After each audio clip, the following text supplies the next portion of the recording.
everybody, welcome to my channel and to something we have not done in over 2 months. On Nutrisystem, I didn't have to cook, only side dishes. So tonight, supper, I thought I'll bring you along. We have not done that in ages. Wasn't looking forward to cooking until I got started, and I think I was so excited to have real food other than a side dish. You know what I mean? Because that's what I cooked for 2 months, side dishes. It was nice cooking a whole meal. I'm surprised that I enjoyed it as much as I did. So what we had was some hamburger steaks and onion gravy. I used to make that back before I ever started a diet years ago. I just made that. Something I just come up with. Easy and delicious. Then I tried a new recipe from a Taste of Home cookbook for a stuffed squash. I call it light stuffed squash. They had some other kind of little name to it, but I'm calling it light stuffed squash because it's lighter than what you would get. I have a stuffed squash recipe, and this is much lighter.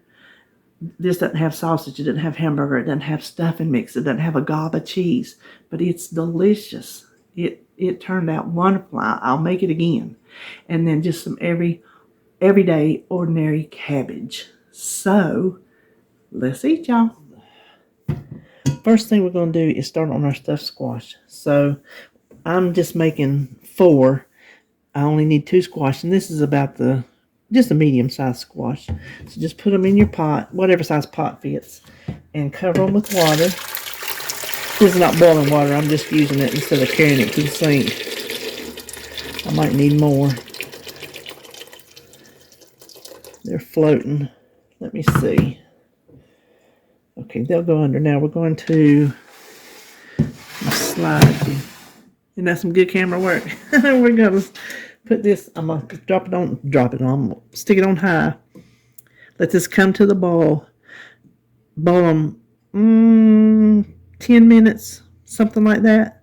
So while these are starting, we're going to start on our cabbage. This is just half a head I had from, I think I made slaw. So you can cut your cabbage in any shape or size you want. This is about how I like mine.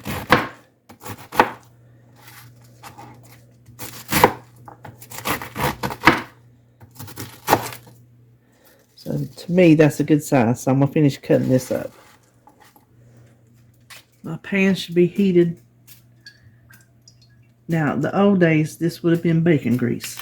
But I retired my bacon grease can and put my bacon grease in the freezer. So we're just using avocado oil. You can use olive oil, or you can use bacon grease if you want to. I'm just trying to keep this a little bit healthy.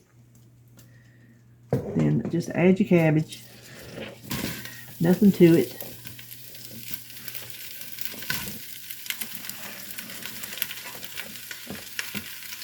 Now hold on just a second. I add just a little bit of water.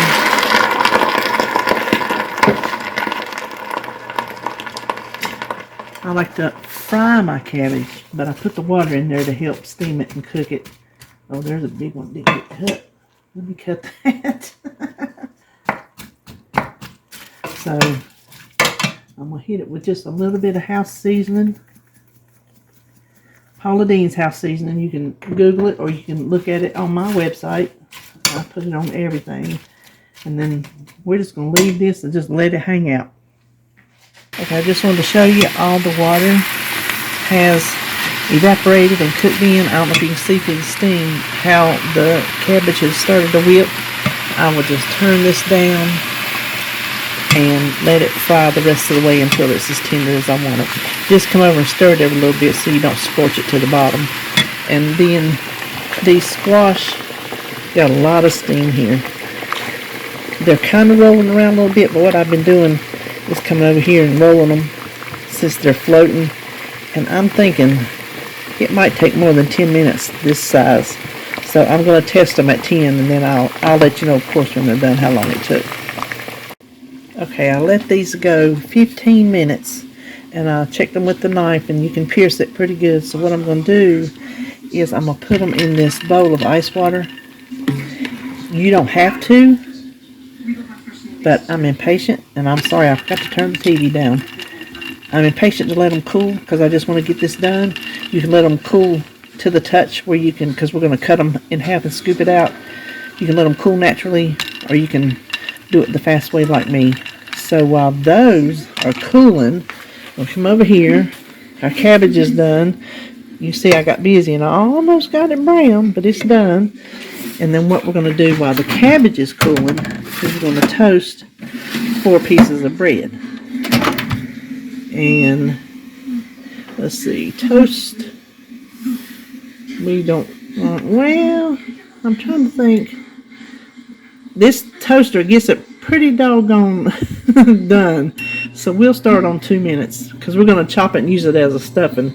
The stuffing. So I'll be back when it's time to do everything else. Okay, what I forgot to tell you was, now I just took these out and dried them on my kitchen towel. I forgot to tell you was preheat your oven to 375. We're just going to cut these in half. See, there's like a long ways and a skinny ways. I don't know how to describe what I'm trying to say. I guess lengthwise the long way. And then we just want to scoop out. We want to leave some of it intact, like you're making a twice baked potato, and let's do it like this.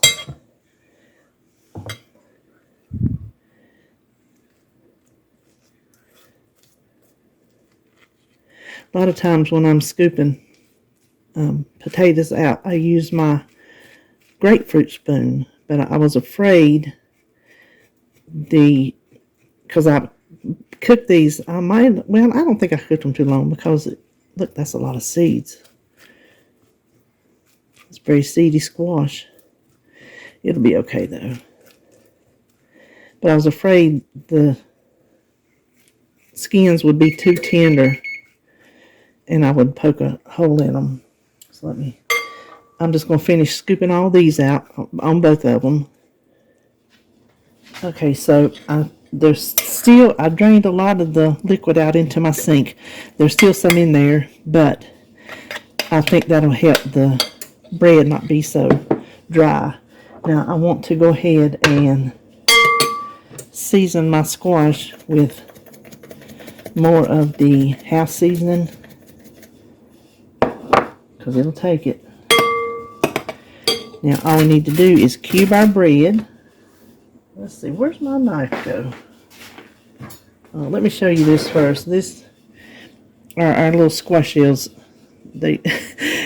I'm thinking I cooked them too long, but then I wouldn't have been able to scrape the pulp out. So I guess they'll be fine. We're just going to stuff them as they are. So let's just cube up our bread. You can hear it's pretty crispy. So this is about the size you want it. So I'm going to put this in there and do the other one. The other two. Okay, now we're going to kind of push that around. I have a 1/4 cup of 2% sharp cheddar cheese. Optional. If you don't want cheese, you don't have to do cheese. But we want to mix this until the bread and the squash are combined really well. What makes this light is because you don't have sausage or hamburger or a whole lot more cheese. So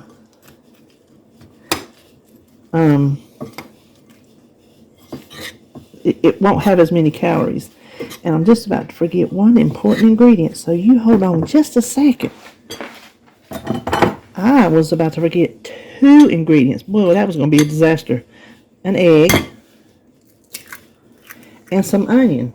Now this is onion I have ready for my hamburger steaks. So we're just going to cut off just a teeny little bit here and try to chop it really fine. Okay, so I don't know, that's about maybe that's not even a 1/4 cup of onion, but I don't know how I'll write the recipe. So now let's mix all this together. Okay, now you have to really stir this because that squash it tends to stick together. It doesn't want to come apart. So I think with that bread, it's going to need more seasoning. Do as you see fit. And then we're going to stuff these squash.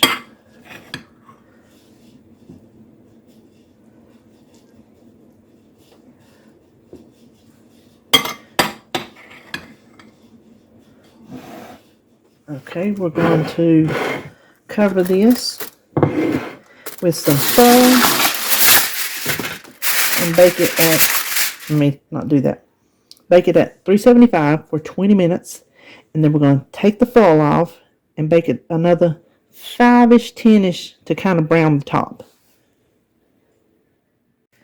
Next, we will go ahead and start our hamburger steaks with onion gravy. I have preheated my pan. What have I told y'all before? I learned from Jeff Smith, the Frugal Gourmet, way back when RJ was a baby. Hot pan, cold oil, foods won't stick. There's that phone. Hold on. Okay, I moved it off the burner so it didn't get too hot. Now, let me tell you before I put these in there and they start sizzling. I had to thaw this meat in the microwave. I'm not used to have to be a new Nutrisystem. I am not used to having to cook, so I didn't pull it out in time. Around the edges got cooked. You can see there's little done pieces of hamburger in there, so there's probably a 75% chance these are going to fall apart. Yours won't do that if you have regular hamburger patties. I just wanted to let you know, when we see them here in a little bit, they might not look too good. So let me tell you what I added.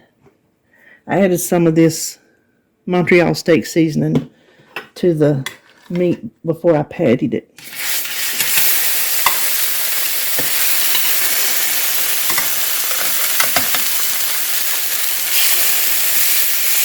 Oh, okay, there was a thing right there. When you put the meat down, don't touch it. It will release itself. I started to scooch that over. It had already clung to the pan. This is cast iron, no stick. It's seasoned.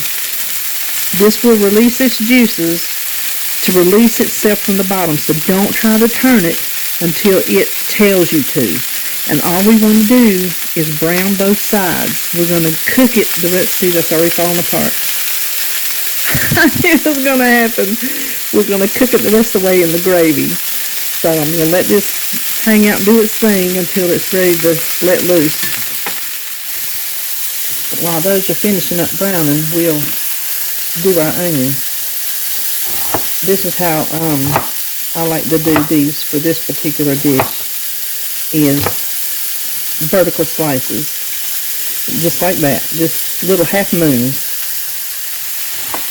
The hamburgers are brown on both sides. Let me hold this. We're just going to remove them to a plate.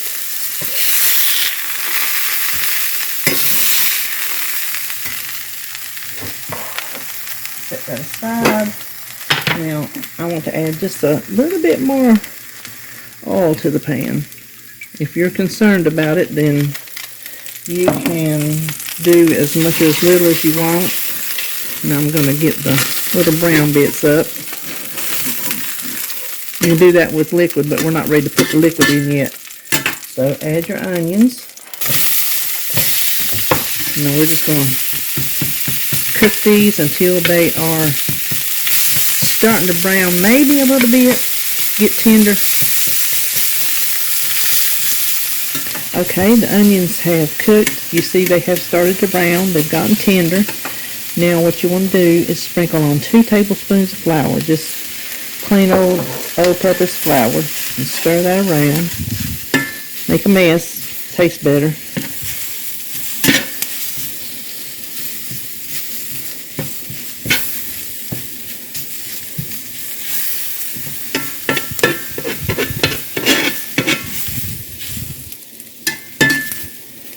We just want to cook it just a little bit to get rid of that raw flour taste. It won't take long. See how it's starting to brown on the bottom?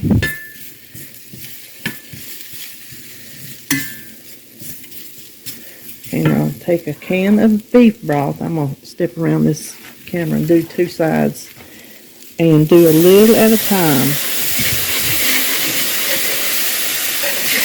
Deglaze the bottom of your pan.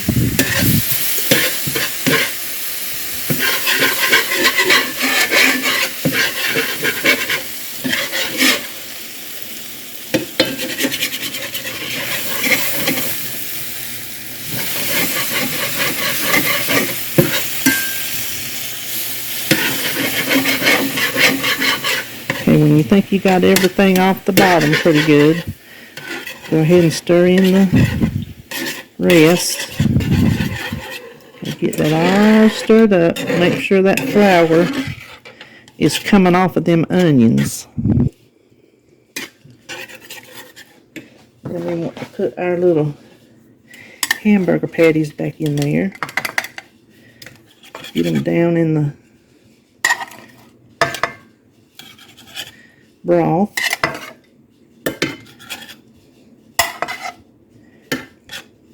Now reduce your heat, which I've already done because it takes this glass top a long time to reduce its heat. So I'm just going to put a little bit of liquid on top because they look kind of dry. Then you want to cover it, and we're just going to let it cook at the reduced heat until the hamburger patties are done and the gravy has thickened. And I will look at the clock right now, okay, and remember to tell you how long it took for me. This is after the 20 minutes covered. The stuffing, the bread is still pretty moist. So now we're going to pop it back in there for another 5 or 10 minutes, uncovered. Okay, for some reason they're all done. I checked the temperature except this little one. I don't know why. But you can see the gravy's starting to thicken. So what I'm going to do is I'm just going to leave the lid off and just let it cook down a little bit more till this gets done. That steam, I know you can't hardly see. And the gravy just thickens up just a little bit more. Doesn't have too far to go. Oh, and I meant to tell you, I've turned them a couple times while they were cooking. And I've been cooking them about 12 minutes. And like I said, the rest of them got done, except for this one. I guess it maybe is a little bit fatter. They're probably overdone, but we like our hamburger done, so.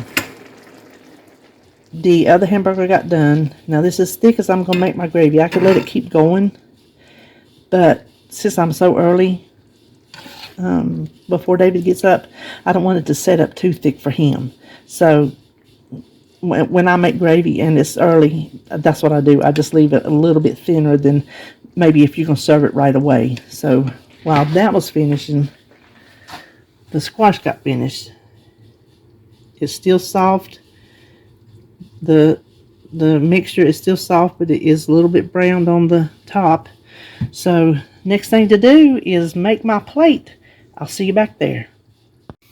I guess you can tell I've already tasted. Before I come back, I wanted to let you know, and I know the cabbage is good because it's just cabbage. The stuffed squash, it is very good. And as you can see, you can eat the entire thing, the peeling and all. There, you know, you don't peel squash. I would add more salt, but that's just me. It's very good. I will make that again. Nice and light. And then the hamburger steak is so flavorful. It's just delicious. So I'm very excited to have this meal tonight. It's been a long time. So that is it for me. I hope you enjoyed this video, and I'll see you on my next one.